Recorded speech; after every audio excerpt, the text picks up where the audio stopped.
Google. Google. Google. Unique New York. Unique New York. Google. The Human Torch was refused a bank loan. Okay, before I start, I just need to ask, is it okay if I masturbate? I just want to get your consent because I'm going to masturbate throughout this entire thing. So today I'm going to look at and explore the possibility that narcissistic personality disorder, and many of the cluster B disorders function as a kind of split personality. Somebody sent me a link yesterday to a video I really enjoyed, where somebody on YouTube called the Little Shaman Healing, and they have a video called Narcissism as Shattered Persona, and they explore the idea that narcissism actually is a narcissistic personality disorder is made up of several different personas, and that there were two main ones. One was the vulnerable person and the other one was the protector. So the vulnerable persona would be the perpetual victim, the perpetual martyr, and that the other persona was the narcissistic bullying protector. I'm just reading some of the comments back. Somebody said, I'm masturbating already. Good.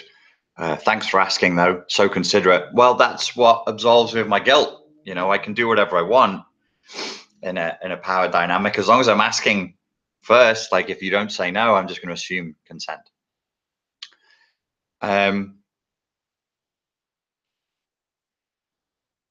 The idea that there is at least two personalities there, personas, shall we say, that are functioning is an interesting one. I think it has legs. I think it's worth exploring. I first heard Sam Vaknin talk about this a couple of years ago now. I don't know which interview it was in. He was being interviewed by a lady. And I remember how the shot is set up. Like, there's a city scene behind him. So some useful person in the YouTube comments, if you could just say, oh, it's this interview. If anybody could find the part where he talks about it. It's a shame that Sam hasn't developed it more or talked about it more. At least I haven't seen it. It might be something that we could group request and say, please, Mr. Sam, could you explore this a bit more? But he also talked about that. He talked about, in particular, two personas.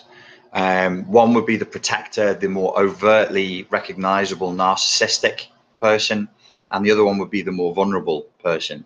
In his description, it was more like the protector was the one who cleaned up all of the trouble that the more vulnerable and emotionally labile persona would cause through their vulnerability and emotional lability. The Little Shaman Healing channel was talking more about like an overt narcissist persona versus a vulnerable narcissist persona. But the point that he made and the point that she made, that I will reiterate here, is neither of those is the real self. You can't then go, oh, okay, so if the NPD or the borderline or the psychopath shows up and they're being the vulnerable victim, that's the real them. No. Put your hope aside. Put your malignant optimism to one side. That's not the real them either. So, one moment, let me turn off the aircon because I'm sure it's an annoying noise. Isn't that better? Isn't it funny how Southern California is just hot forever, all the time? One of the points that I wanted to make early on in this is to distinguish between schizophrenia and split personality disorder. Obviously, split personality disorder is not the term that's used anymore. It's dissociative identity disorder. Not every psychiatrist and psychotherapist agrees that there is such a thing as dissociative identity disorder. Many have dismissed it as a cultural artifact. I read a piece of research, it was about a year and a half ago now, so I can't remember the exact numbers, but they were saying how many psychiatrists and mental health professionals that they'd interviewed actually felt like the disorder had been exaggerated and was more of a like a modern cultural artifact. It had been so overexposed in films and in books as an idea. The idea being that in split personality, you have discrete personalities that function inside of one human, and the different personalities don't know what the others are doing. And I think that this came off the back of there was a very popular book, of course, whose name I can't remember now, that sort of presented split personality as functioning like that. So we know, and I think when they interviewed the mental health professionals, they were like, it was really high. It was like 70% of them just said, we don't really think that split personality disorder functions, it exists according to that description. But something like that happens. Something like that is going on. So it's not to say split personality doesn't exist or dissociative identity disorder doesn't exist, but the idea of, I'm trying to think of a film like Manchurian Candidate style, like you're hypnotized, you go into a particular mode and you become an assassin. Fight Club style, you know, the guy who is the character who's never named has like a slow burn nervous breakdown as a result of, you know, in the story, just living in modern consumer capitalist culture, and then creates this ultra hyper idealized hegemonic masculine ideal called Tyler Durden, who wants to punch people in the face and set Starbucks coffee shops on fire. But in those stories, the split personalities are presented as distinct, discrete, like they don't bleed into each other and they kind of live double lives. There's very little evidence in the literature that has ever happened. There is plenty of evidence of people changing into altered states where their personality does seem to function in a very, very different way. Now, if you've been involved with an NPD or a psychopath, you'll have lived that. You'll have lived that they can show up as two very, very different people. They're still aware of what they're doing and there's still memory of what they're doing, but they are different people. So that's the split personality DID section. And then there's the schizophrenia section. So let's just be really clear. We're not doing what people were doing for years, which is misusing the term schizophrenia. Schizophrenia got misused so much that it became synonymous with split personality disorder. And schizophrenia really is all about the schiz part, which is the split, the schism, the gap. And the split and the gap is the split and the gap simply between reality and fantasy.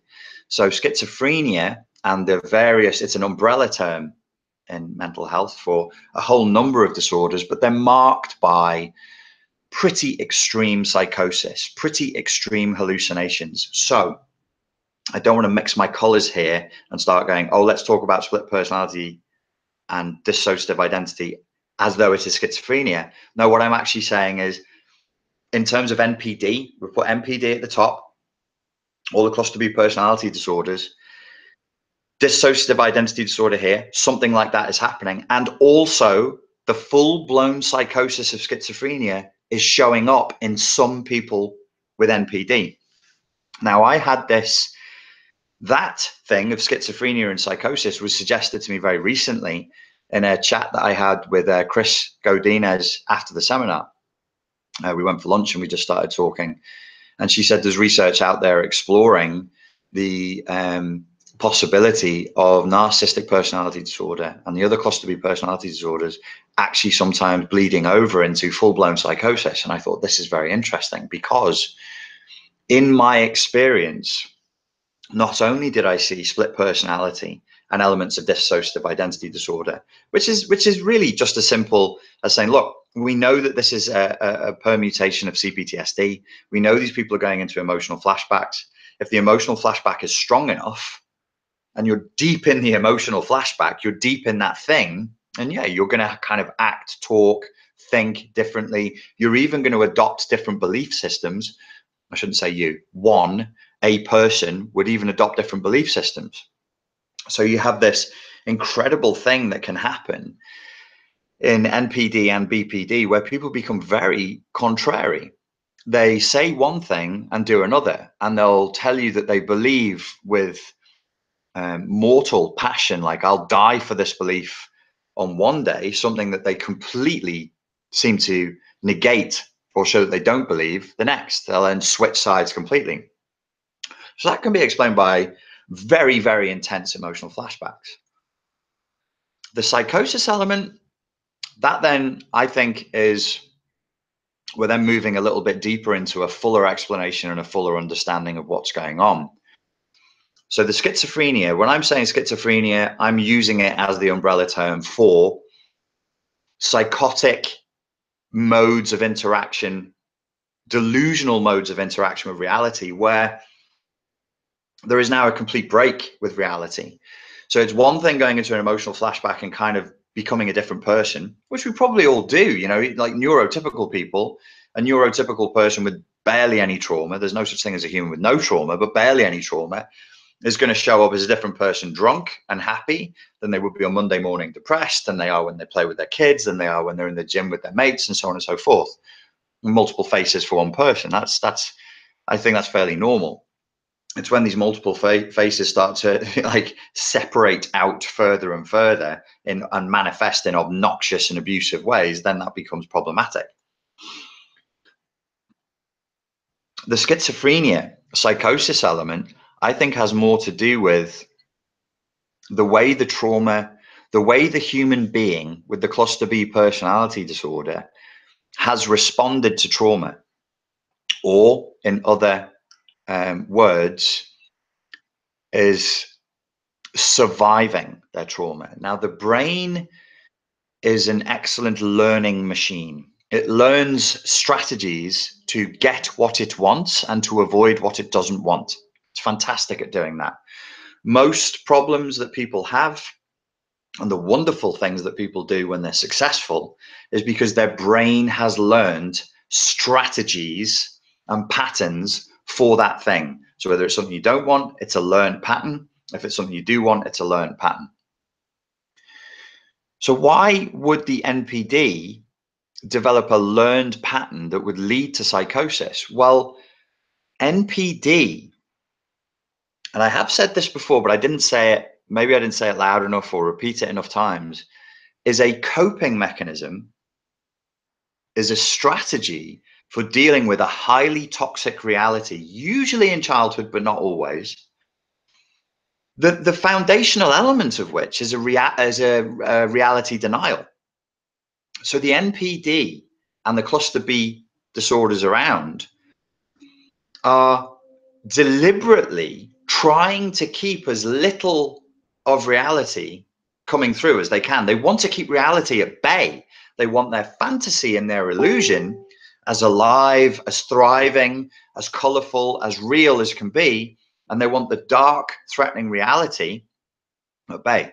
The illusion is their narcissistic fantasy, is their narcissistic supply. And the dark reality is the external reality that the rest of us just have to fucking deal with on a daily basis, where you are repeatedly told you're not special, you're not important, you don't matter, get in line, do as you're told. The narcissist can't just straight up do that. They have to layer that experience with fantasy. So they paint onto reality all the time. Okay, fine. But if you are then there's a sliding scale, I think. Like the NPD takes place across a spectrum. How good are you at keeping reality at bay? How good are you at living a fantasy? And what's the difference between schizophrenic psychosis and fantasy? Well, you could argue that the difference would be there is a level of volition to narcissism, whereas with how we would usually describe schizophrenia, there's no volition. There isn't, and there's no purpose. With narcissism, we can see a purpose. You want to keep reality at bay because you want to tell yourself you're awesome. With schizophrenia, usually it would be there's no purpose, there's no intent, and there's zero volition there. So they just cannot help themselves in any way. Somebody just asked a question there. It looked like a good question. Oh, good. I'm glad I'm in control of all these comments. Oh, there it is. In short, would you categorize narcissism as a compartmentalization and fractionation of one central personality model in response to a psychosis inducing reality? It's funny that you said in short at the beginning of that sentence. Ha ha ha. Would you categorize narcissism as a compartmentalization? Yes. And fractionation I don't think that's the right use of the word fractionation. I think fractionation as a verb means something else, but fracturing, yes, compartmentalizing and fracturing, or you might be right, and I might be wrong on that. Fractionation, I understand, is something that you would do in hypnosis or trance work where you go in and out of trance. And fractionating means every time you go into trance, the person who's being tranced gets more skilled at going into trance and goes a little bit deeper.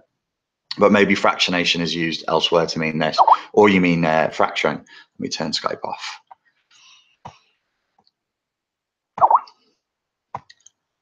So, the sound of Skype dying. Yes, I would categorize it as a compartmentalization and fracturing of the person's central personality in response to a psychosis-inducing reality. Yes, a very, very traumatic reality that the child just cannot cope with. So if the NPD is skilled enough and motivated enough, then yeah, they'll create a whole reality that has nothing to do with any reality that you or I would understand. So when we talk about being with an NPD, being with a borderline, being a confusing and isolating experience, maybe I can add a layer of understanding if I can say, well, what do you think would happen? Let's put it in other words. You're going to fall in love. So I have complete leverage over you. You're going to fall in love with me. And then after I've gotten you to fall in love with me, I'm going to force you to invest in a game of let's pretend, because you're under the gun. It's like, if you don't do this, I'm going to drop you and you're going to be heartbroken and you'll go into the childhood abandonment anxiety that was entrained into you through childhood trauma. And you're going to be terribly depressed and terribly anxious. And it's really going to fucking hurt. And ask anybody who's fallen out of a relationship with a narcissist, whether it sucks or not afterwards. Yes, it sucks mightily. It's called narcissistic abuse victim syndrome. It's completely synonymous with elements of PTSD and is definitely synonymous with CPTSD, and it's awful. So at the unconscious level, even if this is your first go around, and for most of you it isn't, you know it's going to be terrible.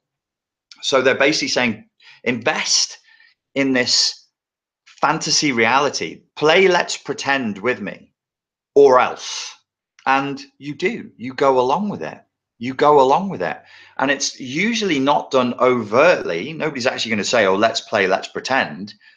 You're simply expected to show up and implicitly understand that that is what is required of you and to play your role. And if you don't play your role, you're going to be punished. And if you do, with almost psychic acuity, with a almost second sight ability to guess what the NPD wants from you, if you do play your role and you do completely 110% focus on them and give them everything that they want before they've thought of wanting it, then you will be rewarded with a break from torture. Then you will be rewarded with an assimilation of peace. You'll be rewarded with a simulation of love for a period of time before the game must begin again. Excuse me, chewing. I have a terrible taste in my mouth. Okay, let me scroll down so I can see, so I can see some of your questions here. I'm just not in control of the comment section at all here. Good Lord. Okay. How can I make it larger? I cannot.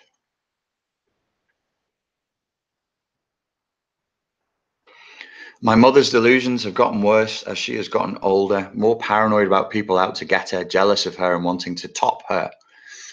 Topping somebody is an English expression for wanting to kill them. Yeah, this is it's standard operational procedure, as I understand it, for all CPTSD and for all personality disorders, is that over a long enough timeline, they don't just improve and get better of their own volition. They get worse. They get worse and worse and worse over time. So, can you touch on how the narc experiences regret? I don't think that a true NPD would experience regret as you and I understand it.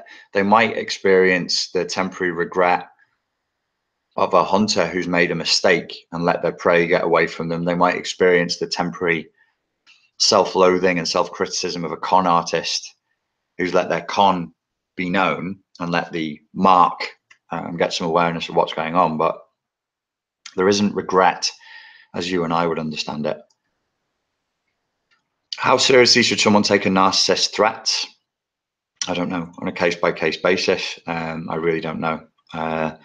You're going to have to make, I mean, in most countries in the world, as far as I'm aware, just making threats is a crime.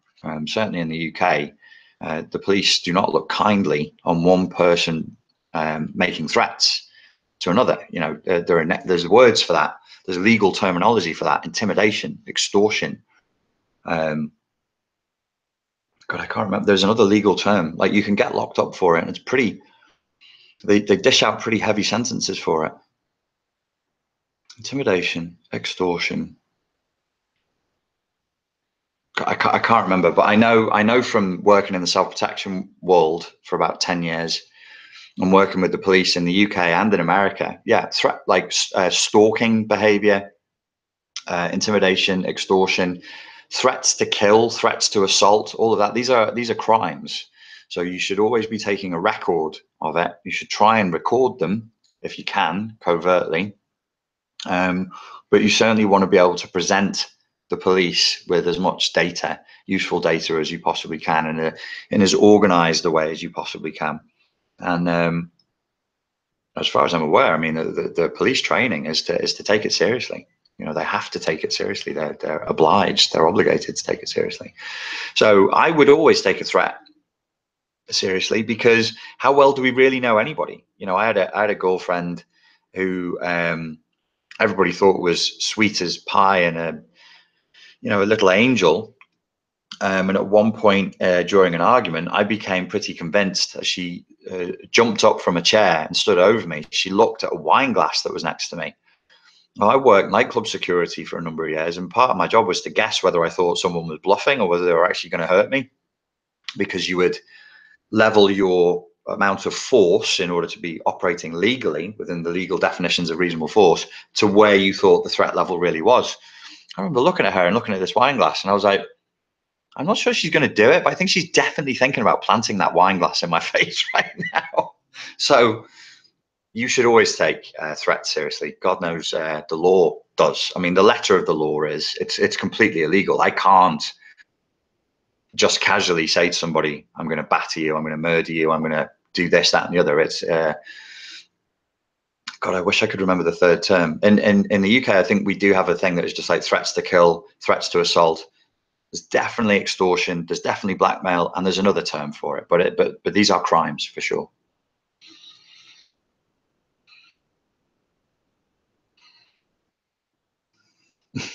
Reginald says, wine is not a weapon. Well, in enough of a quantity it could be. The big flipping wine glasses certainly are. Diana says, not in most places in the US. Police won't take it seriously unless some harm has occurred, a weapon is in evidence, or some long-term documentation and witnesses come forward. You need long-term documentation. And if the police are being lazy with you, then get some leverage. Hire a legal advisor, or let the police know that you're aware of what the law is in your state. There are procedures that the police are supposed to follow, which if they don't, if you've gone to them and you've presented them with documentation and they haven't followed through and anything happens to you, there are consequences that should, according to the letter of the law, be levied against the police. Of course, it doesn't actually always work out that way. How do you start and try to recover from PTSD? I want to help myself. I have courses that deal with just that. If you go to spartanlifecoach.com, there's a bunch of courses there. Plus, there's like hundreds, yeah, probably hundreds of hours of free material right here on the YouTube channel that you can go through. What kind of gum you got? I'm not sure. I think it has a big number 5 on it. I buy that one. Not that I'm working for the gum company, but because it doesn't turn into the taste of cat poo inside of 45 seconds, it actually lasts quite a long time.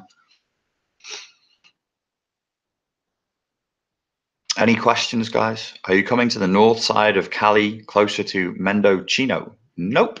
I will be in Austin, and I will possibly go back to New York, but that's not confirmed. And I'm definitely doing another seminar here in Encinitas in Southern Cali. I can't tell you to come down here, mate, because I know that Hell A, is in the way, and it's so awful. Like, just trying to get from LA to here. The last time I drove from LA to Encinitas was the last time that I will ever do that journey. It was spirit breaking. So I can't even say to you, hey, just come down here, or hey, get a train. There is no, you can't get a train down here. The only thing you do is get a plane. I went no contact with my mom. Turns out she actually found out she is dying of a neurodegenerative disease that day. That's interesting. Could brain damage cause NPD? And how do I manage contact? TBI, traumatic brain injury, and NPD. There have been researchers who've explored the personality changes that happen with TBI. I myself had traumatic brain injury when I was about 29 years old, at the hands of a personality disordered con artist, psychopath, narcissist. But it wasn't because he was battering me. It was a consensual thing.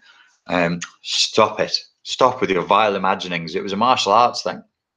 And I got multiple skull fractures, and the sac around my brain split, and cerebrocranial fluid started leaking out of my nose. I didn't know it at the time. I thought he just hit my sinuses and it was snot. So I was blowing my nose a lot, and we continued with the demonstration. But he'd actually caused multiple fractures, hairline fractures all across the back, the bone behind my, apparently there's a plate behind your nose that broke. And the worst thing was this thing on the damage that was done to the top of my spine and to my brain caused brain fluid to come out. So I woke up. I drove home very concussed, which was dangerous. And then I woke up the next day with straw-colored fluid all over my pillow, which was leaking out my brain. And I forgot my own name and had to find a piece of mail to see what my name was. And I actually had thought that I was somebody else. It was really frightening. It was one of the most terrifying experiences of my life. I woke up as a guy who's kind of like me, but has a different name, and he lived in a city that's near to the city where I grew up. And he had this whole backstory, and it was like something from Twin Peaks. Just all of a sudden, I wasn't him. I was somebody else, and it really freaked me out. Not as much as going to the hospital and being told that I had, done some pretty serious damage to my brain.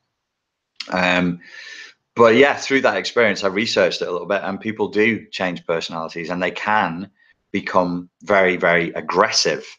And some of that aggression can manifest as something that's extremely selfish and manipulative. And some people have suggested a kind of NPD that can come through from that. But not my field. Don't know enough about it. Only know that you shouldn't let people smash you in the head too many times, because apparently the human body doesn't like that. So I can't. I still box. I still go on the pads and stuff, but I can't let anybody hit me with a boxing glove. And I tried to go back to Brazilian Jiu-Jitsu 2 months ago, and I rolled into an armbar, and the pressure of me rolling made the fluid come back out of my nose. So there's still a weakness there. So I can't do rolling around on the floor, wrestling with men, which is annoying. I quite liked that. I was like, oh, I'll get back into that. That'll be fun. It'll be a fun way to ride through the midlife crisis. I'll go back to BJJ and pretend I'm 20. And my brain went, no, you fucking won't. And that was the end of that. Okay. Could one way of detecting narcissism be to lightly criticize in a way that most people would just laugh with you? For example, someone who's constantly redecorating and you act overly surprised. Yeah, you could. If they get onto you, it's not like NPDs are machines. I mean, sometimes they'll realize what you're doing and they'll laugh along. Fake self-deprecation is very common with NPDs, so it's pretty easy for them to escape that. But yeah, you might get a response. NPD manifests from childhood trauma. God, I wish this was more controllable. The lack of control is...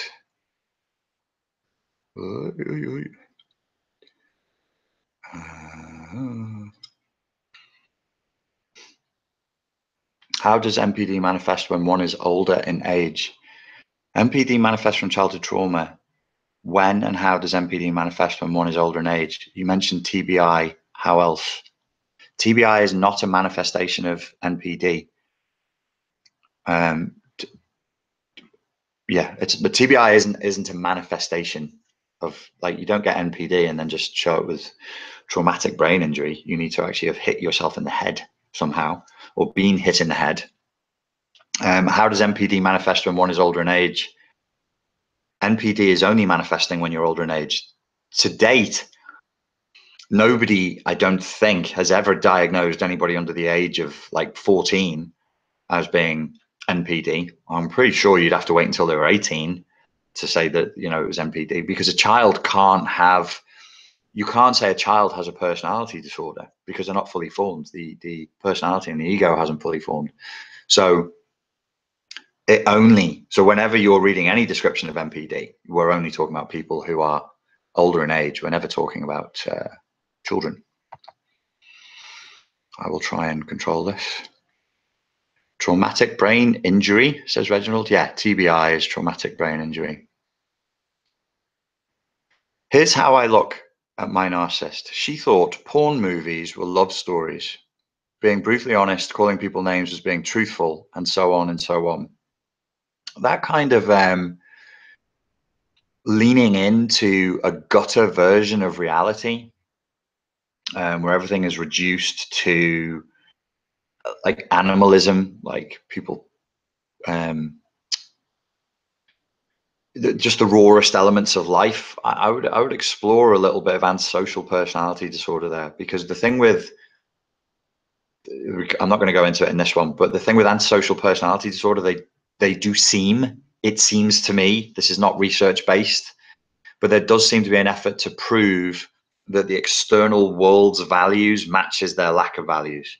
So the psychopath antisocial personality disorder is another way of saying psychopath. It's the more modern way of saying psychopath. Believes this is just an awful world. It's a dog eat dog world.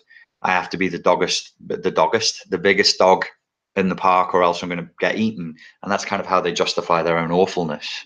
So thinking porn movies are love stories, being brutally honest is also a narcissistic tactic. But I would just look at like some descriptions of psychopathic or antisocial personality disorder and just see if that fits, only to the extent that it can help you to understand what you've experienced and to heal and move on. Linking of NPD and schizophrenia. Okay, let me see if I can read. No, oh no, there's just no control.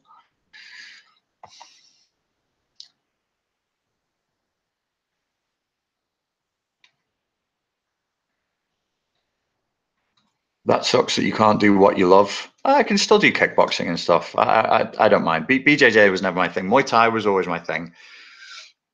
And by the age of 27, I got a really bad knee injury. So I knew I couldn't compete. And I love to train. I love teaching people. I love training. I love just going on the bags. That's the bestest thing for me. So I don't feel like I'm missing out. Do you think it contributes to your CPTSD? No, it doesn't.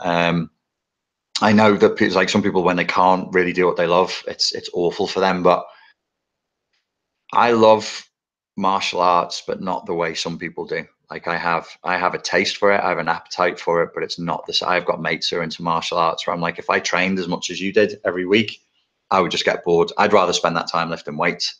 I find it easier to dissociate and more therapeutic to lift weights. So if I do more than like 2 or 3 bag work sessions in a week, I'm like, yeah, I'm over this now. Linking of NPD and schizophrenia. The narcissistic ex with NPD has a sister who is diagnosed with schizophrenia. Ooh. So, okay. 2 sides of the coin, scapegoat and golden child. Yeah. Within that family, what do you think? I would be very tempted to look at it from the scapegoat golden child model. We shouldn't, obviously, it's a logical fallacy to jump in with our favorite models and go, ooh, I found one. Because, the other thing with schizophrenia, like I have been very clear on this channel, I stand very much on the side of the debate that most mental health issues are trauma-based and they're from the environment. But I cannot deny that we haven't disproven that there's a genetic component.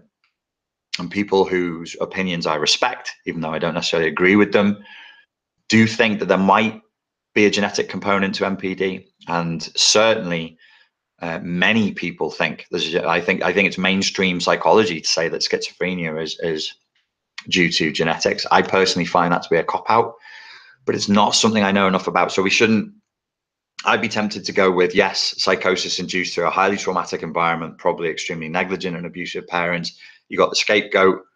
They manifested as a schizophrenic. They couldn't hold the crazy reality that they were forced to live in as a child together, so they split. And then the golden child just became the little prince or little princess, a classic NPD. But maybe there's other things going on here that we don't really understand yet.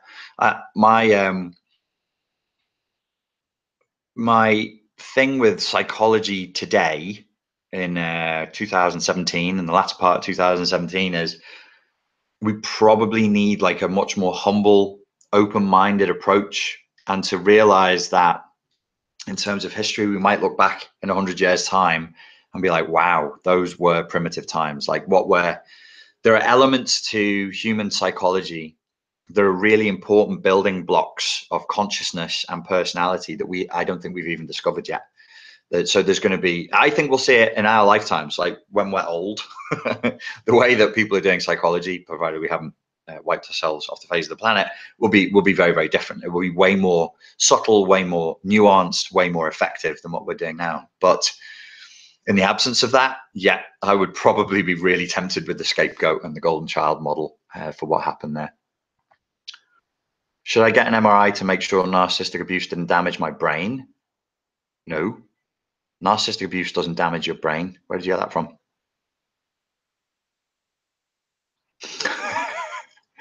Is it because I said earlier that some people who got TBIs, some research has said that some of those people with TBIs seem to develop aggressive, selfish patterns of behavior? Yeah, the logic doesn't flow back the same way. Like if you have NPD, you're going to get a TBI, and if you are the victim of narcissistic abuse, you're going to get a TBI. No, there's no brain damage. Not in the sense that they can see with an MRI. An MRI is like, it just scans, and like if there's a big flap of brain hanging out, they'll go, "Ooh, there's a big flap." But it can't see neural networks. MRIs don't pattern for, neural pathways and clusters. I mean, it doesn't work that way. So whilst you might have had bad neural pathways and bad neural networks that make you feel bad on a daily basis developed through narcissistic abuse, it will not be visible on an MRI scan. Absolutely not. Hi, Richard. What's the difference between being emotionally unstable and having different feelings just show up daily? Words. I don't know. Like emotional instability, I guess, would imply that the emotions are very labile and strong. Different feelings showing up daily is just being human. So if they're not creating turbulence in interpersonal relationships and they're not stopping the person from functioning normally and as they would, then I wouldn't call that emotional instability. Can a normal person develop NPD due to events in older age? It's extremely unlikely. Older as in 18, 19, 20, 21. I wonder, with some cases that I've seen, if some people weren't primed for NPD and then when they joined the military at a very young age and then did very well in the military or or police, that if that didn't finish them off, if that didn't finish off the ego wank that was needed for them to develop NPD. But it's far more likely that it happened in childhood, because the NPD personality, I think one of the things that makes it so fascinating is it's a very odd, it's a torturous construct for a personality. It's a very imbalanced, hard to maintain, agitating, for the person who has NPD, balancing act. which is why they're not calm. It's why they can't stand their own company. It's a very agitated state that you have to live in, because it's, God, I want to give some horrible graphic, I'm sure everybody watching this knows what Chinese foot binding is. It's traumatizing the child in a very, very particular way that makes their personality get this really strange formation. And you really need, like, to use graphic, well, not graphic terms, but just a disturbing way of looking at it. If you want to give a kid NPD, you got to get them before the age of 8, because if you're a nutter who wanted to create NPD in children, you need the neuroplasticity. Otherwise, the ego boundaries are formed, and when you tell them you're a god, you're a god, you're a goddess, you're so much more than everybody around you, and this is what entitles you. A 14-year-old or even a 12-year-old with a sense of self and ego boundaries is going, oh, that sounds really cool, mate, but I know it's not true. Whereas a 6-year-old or 4-year-old can't do that. They might be like, fuck, maybe I am a god. This godlike parent figure who is God or goddess in my world is telling me I too am a god. Well, they're the ultimate source of every reality that ever could be. There's an absolute authority. I am God. I am a god. I'm a demigod. I'm a demigoddess, or whatever it is. Age 10, age 12, age 14. I think the kid's just going to go, wow, that's okay. You're weird. Keep telling me I'm awesome. Everybody likes to be told they're awesome, but you're not really going to internalize it and believe it. It's unlikely. I have suspected that some people got pushed further into NPD by doing really well in the military. I gave them super entitlement and super validation, but I can't prove that. God, I mean, I'd need so much data to get anything remotely even looking like a proof. That's just my silly idea. So I think it's probably safer to just say no. But who knows, with psychedelics and mind control cults, maybe you could. Will you talk a bit about constant dissociation from narcissistic abuse, similar to a break from reality where you can't get back to your normal self? Well, I'm glad you asked that, because on my site, SpartanLifeCoach.com, we actually have a course called Stop Disassociation course. All it is, it's very, very common with narcissistic abuse victims. You come out of your heart and you go into your head. So you watch a lot of YouTube videos like this one, and you think a lot about narcissistic abuse and about narcissistic personality disorder, so you don't have to feel the loneliness, the trauma, the tragedy, the pain of what you've been through, and the way in which that person has attempted to destroy love for you so that you can never feel love again. They didn't destroy love. They don't have that much power. You can heal. You will feel love again, but that's how it makes you feel. So you disassociate from that. But you probably were a disassociator anyway. They probably found you when you were a disassociator, possibly because you were raised in an environment with a lot of shouting, with a lot of shaming, with a lot of guilt tripping, with a lot of explosive displays of emotional dysregulation from the godlike adults in your life. And it was too much for you to deal with, so you just checked out. So it's become a survival strategy. Retraining survival strategies from childhood is bloody hard work. It's not impossible. I've done it myself, but it's bloody hard work. And it's the kind of thing that makes psychotherapists' winkies retract back up into their bodies when when you go to them with this and you go, I want to stop dissociating from the childhood trauma. They're like, okay, well, we can. It's going to take 6 or 7 years of 1 session a week. Let's just start talking and free associating. So yeah, it's not an easy thing to train yourself out of, because it works. I mean, and where's my phone? I still dissociate, like, but I try to do it consciously. Like, I've noticed that we use smartphones to dissociate from reality. Like, if you're not constantly having your ego stroked or your bottom patted, the phone comes out and you start looking at it, or you switch the TV on, or play a computer game, or play some music.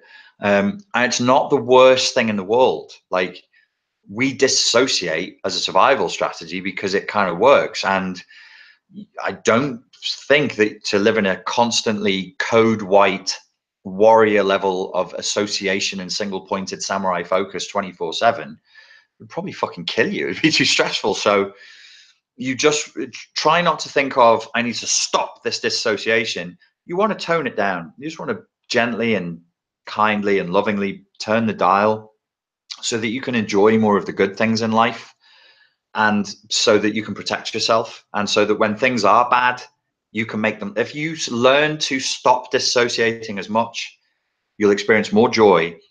Joy is more joyful and pain is less painful. I explain all this in the course. Pain is less painful because if you associate to what the pain is, now that you're an adult, as a child, it wouldn't have been, but pain is less painful as an adult because when we look at pain, it tends to help us to transcend whatever that pain is, and find a solution to make the pain stop. So yeah, just turn down the dial. Don't try and completely eradicate it. Reginald says, children are sociopaths. They go through a state of what Freudians, not Freud, but Freudians call healthy narcissism. And yes, they are the king or queen of their little domains for a few years before they learn to healthily detach from mummy and daddy. Richard, when are you in Liverpool? I don't know. I think I will definitely be there from the middle of December onwards. But probably not until then. Sonia says, in response to your no test, if someone reacts to a not enthusiastic enough yes, or a boundaried yes, the same way they react to the no, is it still a narcissist? Yeah, if you're going yes and they're having a fit, nobody should be having a fit and getting really cranky or grumpy or sulky or angry because you're not enthusiastic about something that they've asked you to do. They have every right to question you and be like, dude, why do you not want to do this? I mean, I don't know the context here, but yeah, it becomes the same thing. Why do old NPDs, like 70 years old, act like a teen? Because this is an infantile personality disorder. If you put into Google search Sam Vaknin, infantile, you'll see a very good article by him on his site. It puts the NPD person into a state of arrested development so that their emotions remain stuck at around the age of like 12 to 13 years old. They say their childhood was perfect because they love to live in a fantasy. It makes them feel good.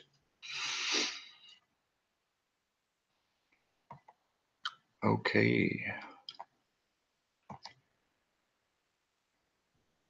Rachel says, kids suck. I didn't like being a kid when I was one, probably because I never got to be one of those little assholes myself.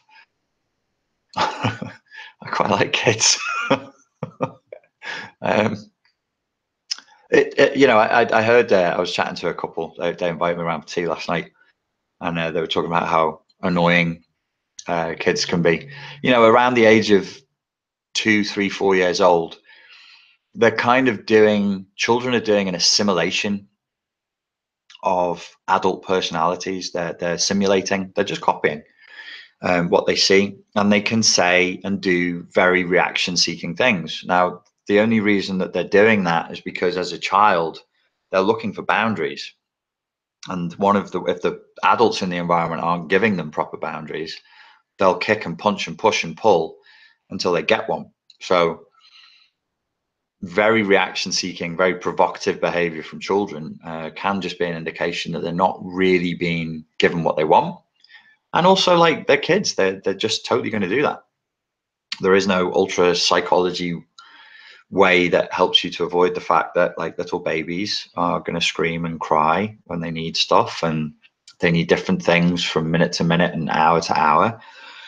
And our job as parents or carers is to try and figure out what the child needs, not what the child wants, but what they need, and then to give it to them in a boundaried and loving and patient way. Debbie Warner says, what the hell? I'm not repeating that. I'm sorry. I think you might be trolling me. Anna says, little kids are hilarious. Yeah, I like them. They're just funny creatures, funny little creatures. Okay, you guys. Do you think that CPTSD can contribute to lowered physical pain thresholds, hypersensitivity? It could do. It can also contribute to high pain thresholds.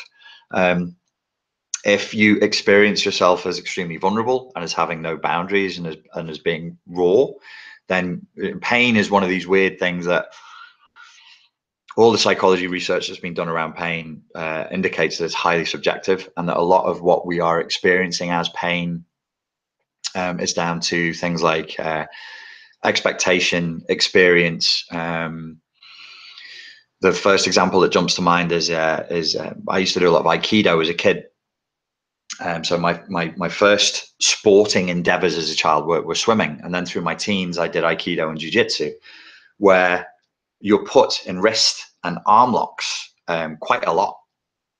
And I trained with some good guys. I trained with Terry Ezra in Birkenhead, who's one of the best Aikido teachers in Europe. And the way that he would do it would all be like around holistic healing. So even as you're having an arm lock put on you, you would be taught to relax into it, to permit the stretch, to stretch your muscles and your ligaments, to enjoy the moment of feeling like you're being stretched. And the person who would be arm locking or wrist locking you almost have the mentality of like hard massage, like, okay, I'm going to listen to your response. We're just going to lean into this a little bit and just push it. And I did that for years. And then what happened is I transitioned to MMA when I was 18, like, because when I was 18, it was 96 and MMA was getting really popular in the UK. And I would roll with people and they would claim that I was double jointed. They'd be like, you're double jointed. I'm putting you in locks that other people tap for and you don't. And all it was expectation. So, and fear, I should have said fear, expectation and fear. So if this is the first time you've ever been, I can't even remember what this is, like a Sankyo or an Ikkyo, and you get it pushed up, your brain's going to go, holy fuck, the tendons in my wrist are being ripped from the bone. Huge trauma, big warning, big noise, scream now, move now. And the brain it's like, holy shit, I don't know what that is, but make it stop fast.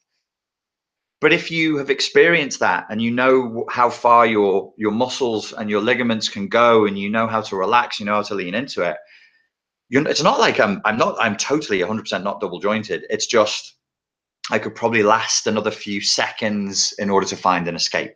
I could relax and bend into something because I wasn't like, this is going to pop my arm. I was like, this is a good stretch, and now I shall move this way. Do you know what I'm saying? So fear makes pain worse, and expectation, if you know what it is that you're dealing with, you won't panic as much, and that makes the pain, you will literally experience less pain. Like your brain goes, oh, this doesn't hurt as much. So your consciousness is receiving less of a pain signal just because you don't have that fear and panic, and because you're expecting it. CPTSD can also give people a very high pain threshold, especially if you've been beaten as a kid, or you're encouraged to be tough. You're encouraged to just grin and take it, not make a sound, and be silent. And if you just train yourself to do that over a long enough period of time, I suspect that many soldiers, many frontline operational agents in multiple fields are carrying CPTSD, and that the hypervigilance, the tolerance for pain, the capacity to submit to discipline, to do things that are hard, painful, complex tasks over and over again, whilst not eating and not sleeping, people with CPTSD actually become very, very useful to Babylon, to the machine. Okay, guys. I am going to stop here. Thank you very much for your time and for your attention. I hope you enjoyed that. And I look forward to speaking to you soon. Oh, if you didn't already, go over to strengthofmind.coach. Click on the link that says blog and podcast, and you'll see there's a whole new series of podcasts that I've done that are coming out there now. Strengthofmind.coach. Go there now and win at life. I'm going to cancel everything I do. Every video I do, that's how I'm going to end it. Do it now and win at life.